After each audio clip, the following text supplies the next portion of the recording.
Некои од женските лидери во светот ги напуштаат функциите. Во Шкотска, Никола Старджен неодамна ја објави својата оставка од функцијата прв министер, наведувајќи ја тешката лична жртва во политичкиот живот.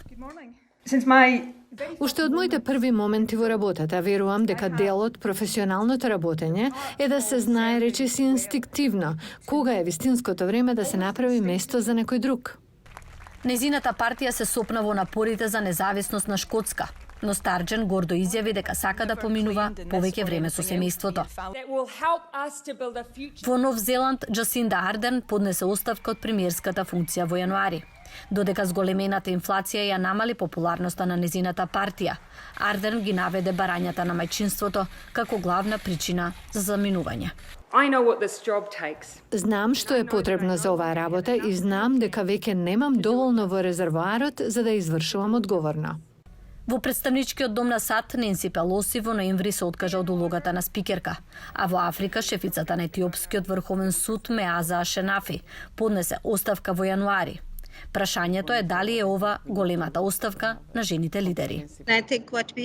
Мислам дека она што го гледаме со големите оставки на жените лидери е дека екосистемот не е пријателски настроен кон жените. Мислам дека е важно за нас да ги разгледаме овие структури, системи и институции кои беа историски создадени и дефинирани од мажите.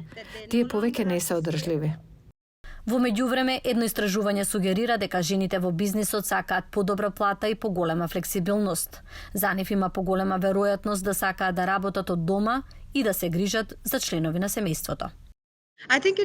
Мислам дека е поприфатливо да се биде чувар во лидерство.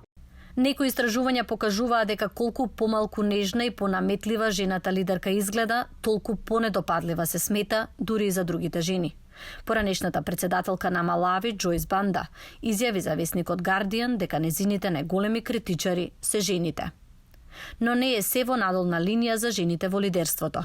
Експертите велат дека трендот на скратено работно време во Европа ќе им помогне на жените, како и на квотите за застапеност на жените во бизнисот. Во културите каде женското лидерство одамна е институционализирано, како во Скандинавија, има многу голема поддршка за жените лидери и навистина речиси половина од нивното раководство е женско. По заминување од лидерската функција, поранешната спикерка на представничкиот дом Ненси Пелоси беше среќна што многу повеќе жени служат во Конгресот отколку кога таа се приклучила пред 35 години.